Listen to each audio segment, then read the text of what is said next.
The next poem is the first of two biblical poems. It's called "We Think This, But Never Is It Seen," and it references the part in the Book of Kings, the first Book of Kings, where Elijah is waiting for the Lord to appear to him, and the great fire comes, and the Lord is not in the fire, and the earthquake comes, and the Lord is not in the earthquake, and then it's the soft, quiet, the soft, small voice where the Lord appears. And the other thing you need to know about this poem is that there's an astronomical concept. The sun traces a different path in the sky as time, at different points in the year, shining on different points on the ground in different points of the year. And that path that it, of course, traces is called the analemma. And I studied astronomy in college, so there's a lot of astronomical imagery in my poem. So we think this, but never is it seen. I live in a rocky niche, sheltered from the wind, but never quite dry, where the sun shines in only 3 times a year. Suspicious of comfort, of course you live atop rocks. Desperate to survive, of course you remain perched there. Like a sun-struck bird, you perch and sing. From below I hear the shouts of an unseen man, Elijah in waiting elsewhere along the analemma. Not even the sun sees us both at once. There's a word for his plight in his language, I'm sure of it. One of the things he shouts, like, nothing is ever erased, and we think this, but never is it seen. Even cold water runs a course, as much as it swirls. Instead, what we see are friends who turn away, never seem to age. We judge the shortening tendons by how hands claw into fists. We see landscapes not nearly so tall as we remember them, colors not nearly so rich as they bleach into noon. What have they to do with us, our tremored grasp? Elijah is howling again, surely from want of knowing, and from the sun. I do not know what language he speaks, but in his clamor I have come to hear deluge, delectation, lift.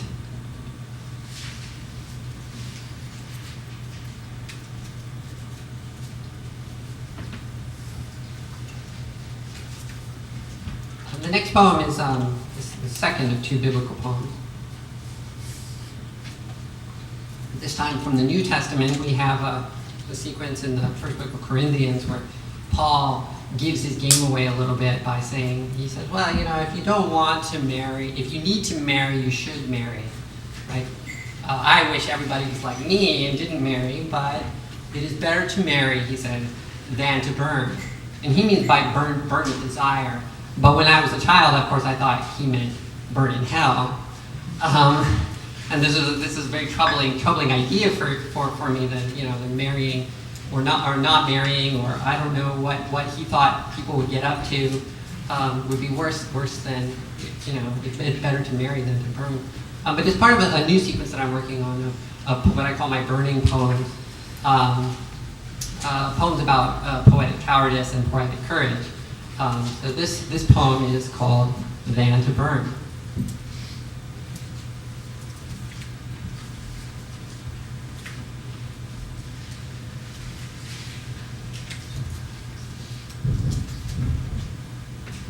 Than to burn, than to wander the mud flats, asking guidance from sand dogs, than to intimate that the moon might cast shadows, than to stretch out one's arms, seeking linkage to those hidden shoulders on which one may one day need to lean, than to disembark at the silent depot with only an index card, 3 leads, 2 rooms, 1 job, than to call benefit from the night sweats of bedmates, than to subsist, than to beg for oblivion, than to comply with the caprice hooked under one's lip, than to want, helpless for explanation, than to vacillate, than to saunter pickled by spite, than to chart azimuths upon an immobile sky, than to foster a conscience unbidden, inordinately tinctured by bewildering vistas, than to marvel upwards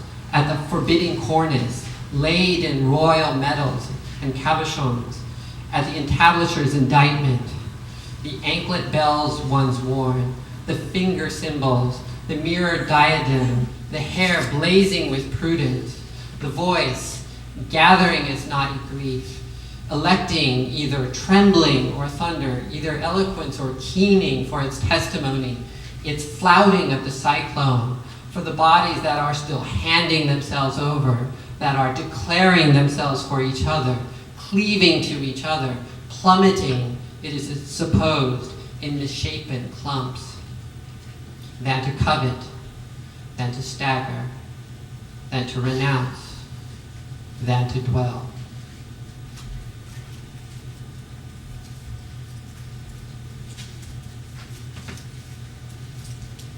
Next we have a poem, another of the burning poems.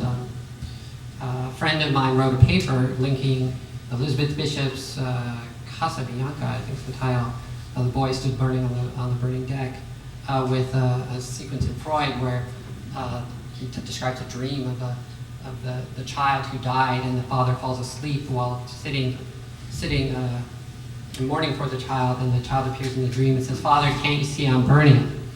And he wakes, and he wakes up, of course, he's awakened by this terrible dream, and he discovers that the candle has fallen on the bed. So this poem was inspired by that, and I think I radically misinterpreted the article, but I guess that's just what happens when you're a poet. Father, can't you see I'm burning? When, in mud season, Mary Beth stumbles, I watch the predestined muck lap itself onto her clutch of paperwork and the knees of her tracksuit before I help her up. Her hair, ash blonde cowlicks, not once has she tamed it or ever thought to streak it. With yellow gratitude, she smiles. The papers are plans, private school forms, lists of symptoms for Dr. Stern, the cartographic myth and solar survey a cottage in the deep winds demands. Build where the glow is, warm enough, the fire vague, the stars trustworthy. Go ahead, drink, port or Madeira, a keyhole of color, smoky finish, vintage disavowed. At the Vermont on-ramp, Pacino tracks De Niro. They stumble onto paths of approach, where nubs of storage dolmens repeat themselves, candlelight diminuendos, plotted convergence, instrument descents, bodies all bloated to irrelevance, memory liquefied to murk, save one, the shredded 6 inches in the stepdaughter's slack thigh. Street discipline, pour out what you want. Bardo's clowning, his sheepish bows, scarcely will survive the honor. Pavement dries out as dirty as before. Folklore babbles to itself. Escape the life, and for decades, glimpses of his right hand outstretched, blackened nails that point away, will loom above the dawn. What was it? What made his fingers uncurl in gray city light? Who was he? Mary Beth has mail for me and for my database aliases. I got one too. We can trade. I refuse, and later, crouched by the shredder, I cradle slit envelopes to my belly, lest anyone see. At 20 below, the snow shrieks and screeches beneath my boots. An ancient scholarship, Orphic. I am writing. I am already dead.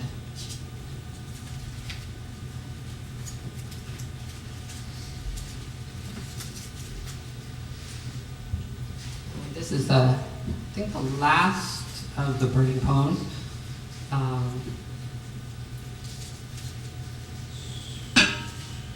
I'm not sure that it needs any introduction except that Antony here is Antony Haggerty of Antony and the Johnsons. If you're not familiar with his work, I definitely recommend it. This poem's called The Collapsed Caldera. In the Cascades, a flint axe split my skull, cold-cocked my youth, left me gurgling on the granite. 2 brands, green and dry, palms, were doused in the stoop. I promised to be good, and that was the end of it. I might have found myself absently stroking my nape over these last dozen years, groping for the scar. Effervescent Antony sings an air full of swallowtails, dowsing for trickles of tin. He finds them, they leap up, cheeping, grateful, ringing, veins beneath the rock in flux. A stupid girl does not ask why in dream 1 speaking fills her lungs with smoke, or who in dream 2 might be the temple prostitute whose bangled authority arrays her wrists and forehead as she topples twin tapers in the name of the god. A stupid girl fingers the scar without considering who a cure puts to the sword. Childhood's herald collapsed calderas. Now Antony intones psalms backwards. As magnesium, a light on the sides of the path, sears my eyes, I descend the massif ahead of the thunderous clouds, black, noxious, fuming. Among the pines, I am tracking the scent of my birth, along outflows of magnetic ore. In crevices, I find a portent, thin blankets of ash. From MRIs, I have learned everything that happens in monochrome. Every insult to gray and white matter, fibrils of cancer, swelling, fluid that deviates the midline, strokes white speckles, hemorrhage. My nape is wet, my diagnosis now manifest, while Sibylline swans bestow garlands of gold chain, and the silver glass contains not my face, but the back of my head. Off stage, the gray-eyed god vies with my sisters. Made childless and pure, I have surrendered. The scar dances with the casket, dormant so very long. Then I and my sisters, goblets raised in a circle, anklets plinking, twirl above the crater's edge.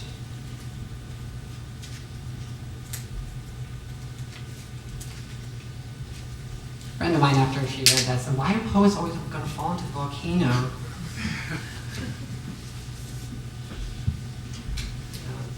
The next poem is another love poem. It's in the chapbook. It's after a poem by May Swenson called Poet to Tiger. And so that was it's a happier poem. This is a little more aggressive poem. It's Critique by Tiger. Critique by Tiger. May my defiance perish in your jaws, succumb as in a dream on the grassy nights you stalk. May I be overcome by shredding, tender fury, if I should dare. If I should sleep, please breathe your bites along my cassock shoulders, leave a mark. Your high has spread slat stenciled tapestry across my face, the bones inside withheld from any query by muscles undulating under muscle. See, my manuscripts are marmalade aflame, my ink awash with its gamey mollusk scent. The claim form that read, wild beast extinct, denied despite my penury. Your diamond eye, the way without consent you patterned me. For you, the closets are gorged with kills, the furniture has gone askew, and my 20 favored words lie still along the curve of your worry teeth. You could splinter them. I want you to.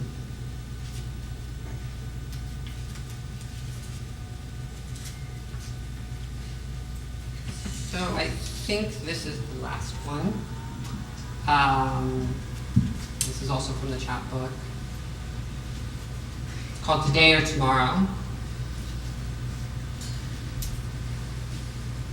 Today or tomorrow. It could be Wednesday. It could be Tuesday. It could be midnight. It could be 3 goldfish in the garden pond. Or it could be 3 carp. With an eddy, they are gone. It could be the half-light of autumn on the Arctic Circle. Or of spring on the Antarctic Circle. They could be perfect circles, but they could be ovals, uneven and ready to cleave. It could have been 15 cherry petals wafting on updrafts, submitting to the ascendant summer sun, or could have been, likely was, a sun twice reflected, stopping sound, shedding ash.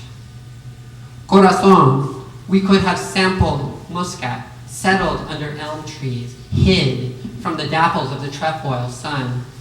I would have liked to arrange pink apple blossoms just to be blessed, to set 13 in a ring at your feet. Or we could have made dashes from poplar to poplar while miniature rain drizzled, while the knowing chrysanthemums nodded. I would have liked you to catch hold of my wrist, to leave your wet thumbprint just so on my lip. It could be the multitudinous ocean basin, dark and teeming, striving stem light for the light. It could be the stony coastline, acquiescent and limbing, assenting to the spray. It could be both, yes, both, in the cyclone of nightfall. It could be the whirling orrery overhead.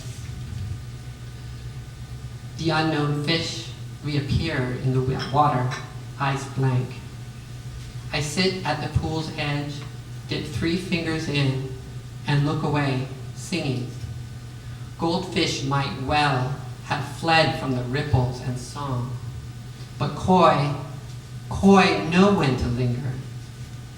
Could be lingering even now, listening and rapt. It could be that way. Could be tomorrow. It could be today. Thank you very much.